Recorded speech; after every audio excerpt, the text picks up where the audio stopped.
హే friends, Nagarjuna hello brother cinema చూసినప్పుడు కూడా నేను అంత కన్ఫ్యూజన్ అవ్వలేదు. అలాగే ఫైట్ మాస్టర్స్ రామ్ లక్ష్మణ్ చూసినప్పుడు ఇంత కన్ఫ్యూజన్ అవ్వలేదు అనమాట.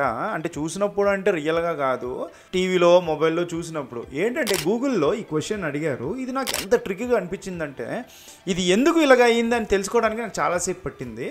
ఇది మీకు తెలిస్తే డెఫినెట్గా దీనికి ఆన్సర్ ఏంటో మీరు చెప్పండి. ఇక్కడ మీరు స్క్రీన్ మీద చూస్తే ఒక ఆబ్జెక్ట్ ఉంది. ఒక ఆబ్జెక్ట్కి ఇంకొక ఆబ్జెక్ట్ ఒక కీ లాగిస్తే దానికి ఆన్సర్ ఏంటి అని క్వశ్చన్. ఓకే, సో సపోజ్ నేను ఇది ప్రింట్ చేస్తానంటే ఏ ఆఫ్ బి నాకు ఏం వస్తుంది, 286 వస్తుంది. కానీ చాలామంది 146 కదా రావాలి అని క్వశ్చన్ అడుగుతారు.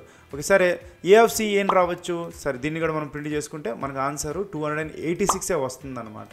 సో లెట్ మీ సే 286 వచ్చింది. ఇప్పుడు ఎందుకు అది 286 ఇలాగ అది మాత్రమే వస్తుందంటే, మనం ఏదైనా ఒక ఆబ్జెక్ట్లో ఇంకొక ఆబ్జెక్ట్ కీగా ఇస్తే అది స్ట్రింగ్గా కన్వర్ట్ అవుతుంది అనమాట.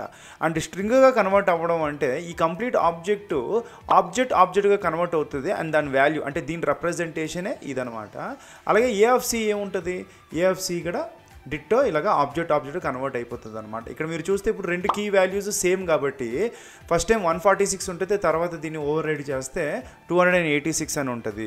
సరే దీనికి ఏంటి సొల్యూషన్ అని చెప్పి అనుకోవచ్చు. నేను అప్పుడు ఏం చేశాను, సొల్యూషన్ నాకు మ్యాప్ వాడితే మనకు అవుతుంది అనమాట. ఇది ఎలాగో కమెంట్స్లో మీరు పెట్టండి. Thank you so much.